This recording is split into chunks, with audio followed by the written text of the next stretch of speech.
Hello, everyone, and welcome back to The Last Lap. My name is Jimmy, and today in this episode, we are going to talk about everything New Hampshire Motor Speedway. The Xfinity and the Cup Series both raced there this past weekend. But before we hop into the episode, I just want to remind you guys to hit that subscribe button. It really does go a long way, helps the channel grow.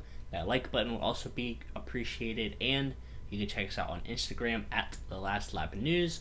We try to post some content throughout the week on there as well, whether it's highlights, breaking news, flashbacks, old finishes, new stuff, anything. But we try to post on there throughout the week as well. As always, I have Matthew, my friend and co-host, on the show. And it was a tough weekend. It was a tough race day. For you, it was a semi-tough race day for me as well. But we'll get into all of that in a little bit. But how you feeling post New Hampshire? We got a break for the next few weeks, so how you feeling post New Hampshire and going into the next few weeks? Let me see. I'm trying to figure out. Is the track wet? Is the track wet or is it dry? I can't really tell from being up in the booths up there, controlling these races. I'm trying to figure out, is it wet or is it dry? What do you think, Jimmy? Do you think it's wet or is it dry? I had the same reaction as you did a few months ago back in February, so I know exactly how you feel, but oh, I got a lot to say about it. Definitely an interesting turn of events there in the race, but we'll get to that in just a little bit.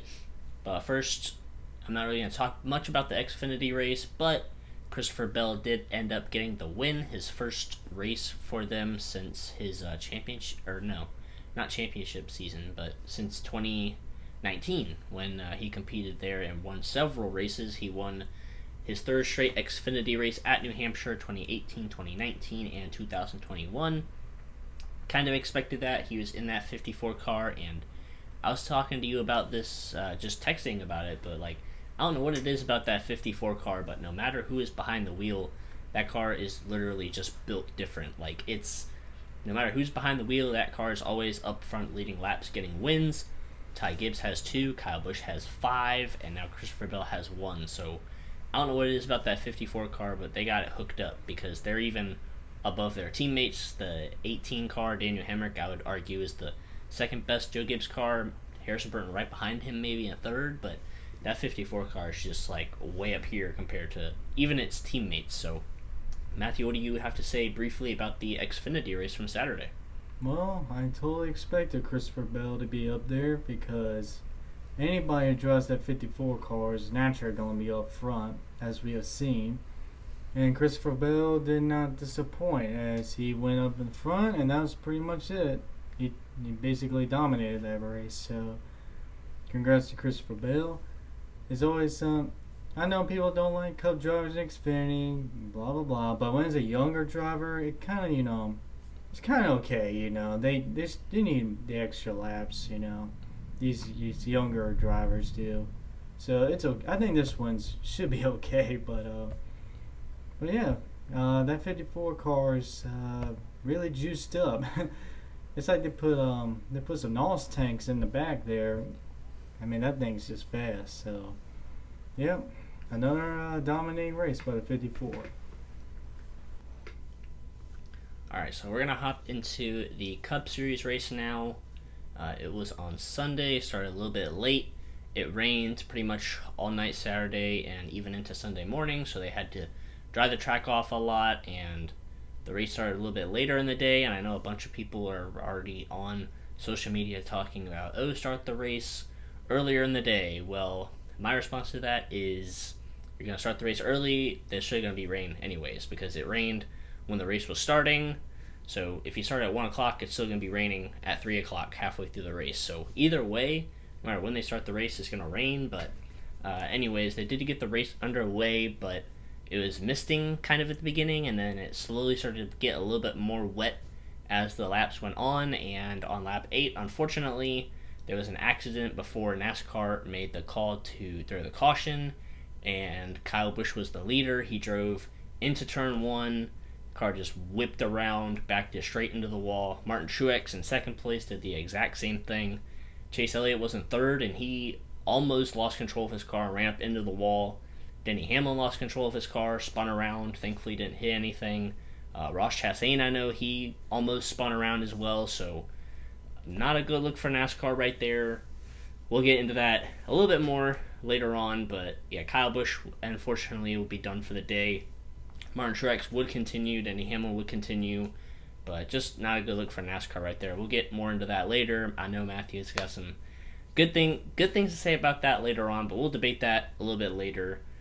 Going on into the race, Chase Elliott would resume the lead once they went back green after about an hour or so of red flag because of the rain. He would be passed for the lead by Ryan Blaney with about 15 to go, stage 1. Ryan Blaney would take stage 1, and all of the Fords looked very good today. Penske and Stewart-Haas Racing, most of them all looked fairly good today, which is kind of interesting, a little bit unexpected, but at the same time, we did kind of expect the Fords to show up at this track because Kevin Harvick's won 3 out of the last 6 races. Brad Keselowski's won a race or 2, so kind of expected, but kind of not at the same time just because of how bad their year has been so far.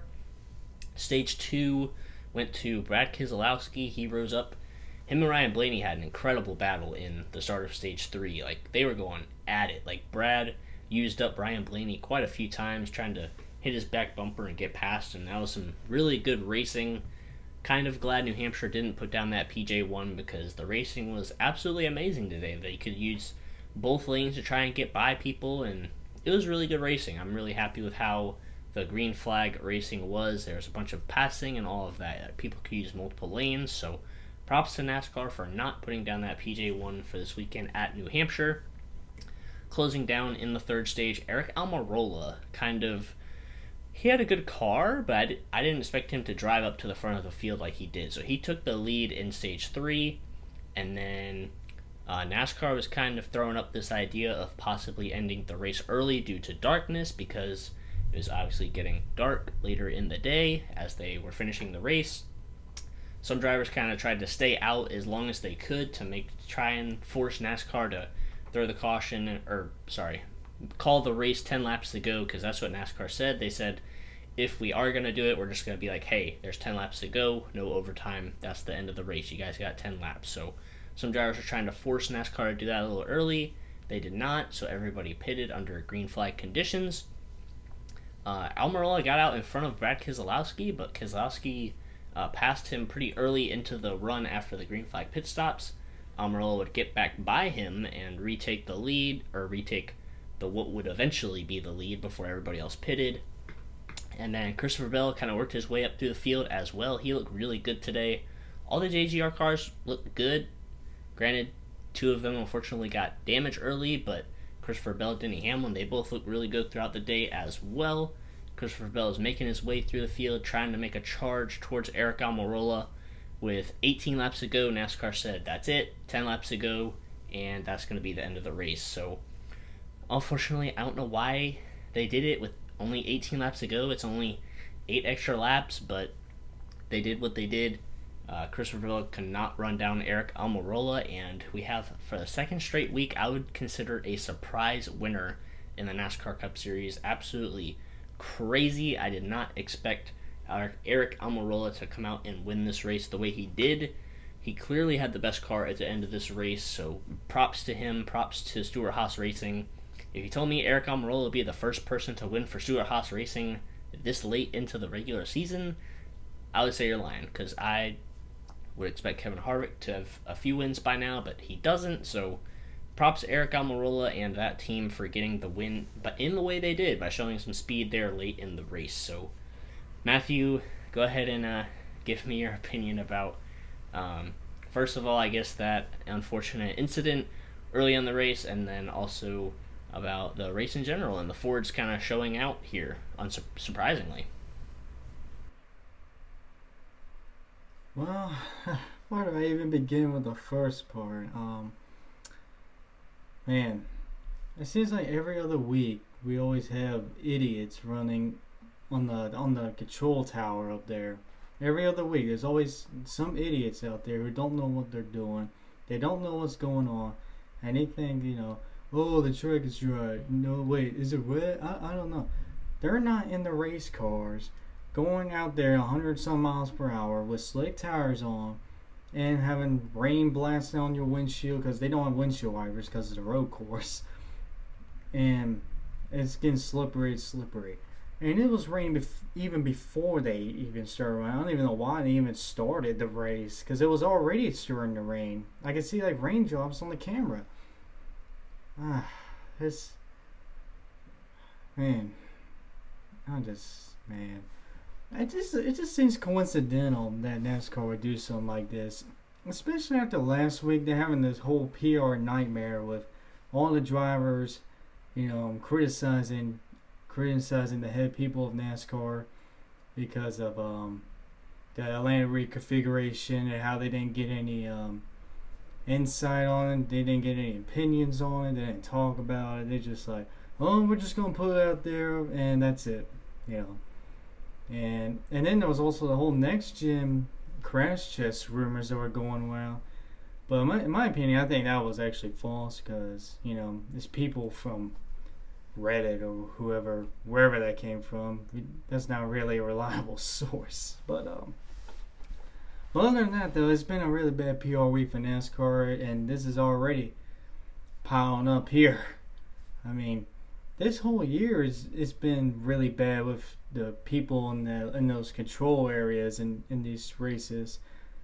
Like the Daytona 500 this year. I mean, they should have started earlier, but they want that West Coast audience so bad. But guess what? It's raining. And that's why you didn't get a lot of viewership in that race because of that. And then Daytona Road Course, that whole rain caution, I still believe that was the right caution because imagine Chase Elliott in that race did the same thing Kyle Busch did this race, then y'all would have said they should have thrown the caution out. But that's just my opinion.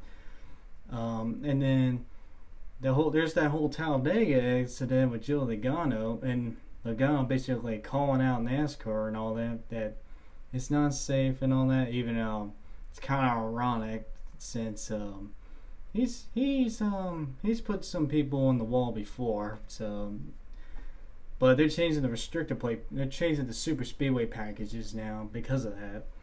And then there's the truck. And then there's the truck race at Charlotte when there's that truck that hit the wall, barely has any speed, and it's still green flag.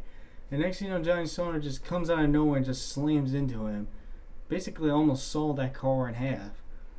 But Johnny Sauter walked out of that, but that's just, that was uncalled for sure. I mean, that's just, you can't, that's just unacceptable. And then there's the whole Second I have two more for fiasco. Wait, I have let me more finish one more. As well. Go ahead. Okay. And then there's Circuit in Americas with the whole raining fiasco. Like, they're all putting these road courses on because they say, oh, they can run in the rain. They didn't specify how hard it has to rain for them to stop it. Like, they never said anything about that. And next thing you know, you got a monsoon of a race in which you see these big crashes on the fastest part of the racetrack. And that was just a mess. But yeah, what's your two? I must have missed a couple. So, the first one kind of goes back to last year, but that's to do with Kevin Harvick at Texas. Wasn't it raining when he wrecked at Texas last year in the playoff race? Oh, yeah. I'm pretty sure that was a thing. And then earlier this year, the Truck Series at, I think it was the Daytona Road Course, right? Where, like, Ben Rhodes was literally coming to the white flag and they threw a caution. Like, he was 500 feet from the white flag and they're like, oh, let's throw a caution and make him go to overtime. Instead of, like, letting him cross the line and throwing the caution. But, yeah, those are my two things really quick, but you can go back to what you were saying. But yeah, this year has been a bad year for NASCAR with their calls and their PR right now. And this is only making it worse here. I'm proud of Kyle Busch for, keeping his composure in that interview. If that was me, I would have lost my friggin' mind. I would have. I mean, you're the leader. We don't know if he would have had the best car today or not, but he was the leader regardless. And next thing you know, he gets screwed because NASCAR doesn't know what the track looks like when it's wet. So, but yeah, that's all I'm gonna say. I'm not gonna waste too much time. But otherwise, let's get to the end of the race. Man, ARIC ALMIROLA just came out of nowhere. I mean, who would have thought of all people ARIC ALMIROLA would win for Stewart-Haas Racing's first win of the season? I mean, you can't make that stuff up. I know there's the whole controversy now about, oh, they shouldn't have, done the 10 lap to go thing. I don't know what to say about that one, because what I can see on the TV it is looking real dark there. I mean, it was looking really dark, so it's kind of between me. Like, I was at 2015 Martinsville with Jeff Gordon's final win. It was dark there, but they didn't shorten the race in that one because I guess they were just on time. But it was really dark at the end, so I could see that. But man, that is just amazing about ARIC ALMIROLA. Happy for him. He pretty much just saved his season and also may have saved his future, because he is still a free agent. So he might just saved his ride for next year with that win. So, and one more thing, there's also the controversy again. Does he deserve to be in the playoffs? Not really. Besides this win, he has had a horrible season with all these wrecks and stuff. So I don't think it deserves it like Michael McDowell, but hey, that's the playoffs. That's how it works. I don't like this absolute circus of a playoff format, but that's just the way it is. So ARIC ALMIROLA's in the playoffs, and now everything is absolute heck now for these drivers in the cut line. Yeah, the playoff format, it's not, it doesn't reward consistency like it used to, but it gets a lot more exciting, and that's what NASCAR, I think, was trying to go for, with trying to spice things up with, if you win a race, you're locked in and all of that. So now we got ARIC ALMIROLA and Michael McDowell in there, like you said. My opinion for the whole fiasco with the start of the race is very similar to yours. Like, I'm mad for every Kyle Busch fan out there. Like, even like you, anybody that's a Kyle Busch fan, like I'm upset for you. Like, or Truex. That's just uncalled for. Like, NASCAR, they had the in-car camera showing it was raining a lap or two before the incident happened. Like, Kyle Busch and Truex almost wrecked a lap before they actually did, and that should have been when NASCAR was like, all right, that's it.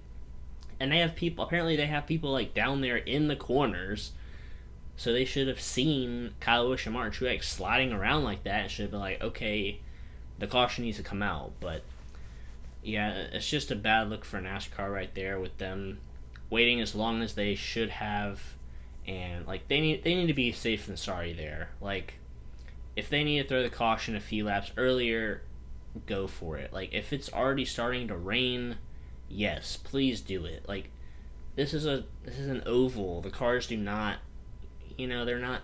The road course, the Daytona road course, that's a tiny bit different because it's a road course and it's such a big facility and everything. But like on a almost short track, I'm calling New Hampshire a short track because it is. But like at New Hampshire or any oval, like they should throw the caution as soon as there's any type of wet conditions. Like either if it's mist or rain or whatever, like they need to throw the caution ASAP, because seeing that happen, like, that's just not cool and not fair at all to anybody. I know that this kind of throws me back to the All-Star race in 2001. Granted, that was an All-Star race, but still, like, NASCAR needs to do something about that in the future, because that's just not right, unfortunately. Did Kyle Busch, Martin Truex dirty there, and unfortunately cost them the race very early on. So hopefully NASCAR can make an adjustment in the future. But that's all I have to say about that. We're going to go... let me give you guys the top 10 really quick. So, ARIC ALMIROLA did get the win. Christopher Bell finished second. Like I said, great run for him after the Xfinity race yesterday. Brad Keselowski third. Joey Logano fourth. Great run for those Penske cars. Kevin Harvick finishes sixth. Great run for him as well. Kyle Larson seventh. Wasn't really a big factor today, but he was in the top 10 for most of the day. Ross Chastain 8th, Alex Bowman 9th, Denny Hamlin 10th. So, some names that we're not used to seeing up there near the top as of these past few races with ALMIROLA and then the other Fords up there. So great run for all the Fords and Team Penske, especially finishing 3rd through 5th. Great run for them. We'll see if that transpires over to Richmond in a few weeks because apparently Richmond and New Hampshire are pretty similar, as well as Phoenix down the line. So great run for those cars moving forward. It'll be interesting to see if Hendrick Motorsports bounces back in a few weeks because we'll be off. But Matthew, what do you have to say about that top 10? Oh, let me give my rating as well before I get your opinion on the top 10. So this race, I thought it was really good. Like the green flag conditions when they were racing side by side, really good passing and all of that, like I said earlier. So I'll give it a 7.5 out of 10. I thought it was a very good race. The track was in great condition despite earlier in the race, the first 8 laps. But besides that, the track is in really good condition. Cars were sliding all over the track. 7.5 for me. So Matthew, what do you have to rate this race and maybe give your quick thoughts on the top 10 there? I'll give it an 8 out of 10. Man, there was a lot of side-by-side racing up the front this race, and it was just very exciting most of the time. But yeah, 8 out of 10. I think they need to go back to having New Hampshire on the schedule twice, because I don't think it's on the schedule twice anymore, right? Isn't it just once? It's just once. Because they took it out of the they took it. They did used to do it twice, but now they just do it once, unfortunately. But after that race, I mean, I'd say bring New Hampshire back and kick one of those other races out. But anyways, we're going to do our fantasy points really quick, give you guys an update on those. You got 1 extra point because you predicted Christopher Bell would win the Xfinity Series race, so props to you. You get 1 more point, just expanding to your lead. The points will be up here. I don't remember exactly. You might have 29 and I have 17, I think, but the numbers will be up there just in case I'm wrong. But great job. You got 1 pick right. You get to pick next week, but not next week because there'll be 2 weeks off. NASCAR usually broadcasts on NBC the second half of the year, and the Olympics will be on for the next few weeks, so NASCAR will not be on for the next 2 weeks. So Matthew, do you have any closing thoughts? And yeah, what are we going to do for the next 2 weeks? Well, we got to figure it out. But yeah, it was an up and down race for me. ARIC, I'm gonna win. It makes it better, but I'm just not happy at all about the first part of that race. I mean, absolutely unacceptable. And I hope I don't see any more of this NASCAR controversy with these calls, but I doubt it at this rate. So we'll see how it's gonna go the rest of the season.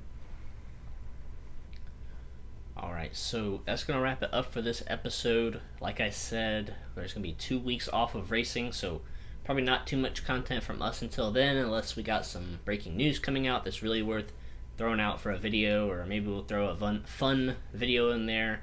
I don't know, we'll figure it out, but as long as you stay tuned to our social media and all of that, and have those post notifications on for YouTube, you will know when we upload another video. But 2 weeks off, time for these drivers to recuperate and get focused for this last playoff push, because there are some very interesting tracks down the stretch. 2 road courses, Michigan and Daytona. It'll be an interesting 4 weeks once we get back from this break and a push to the playoffs. So that's going to wrap it up for this video, and we will see you guys in the next one.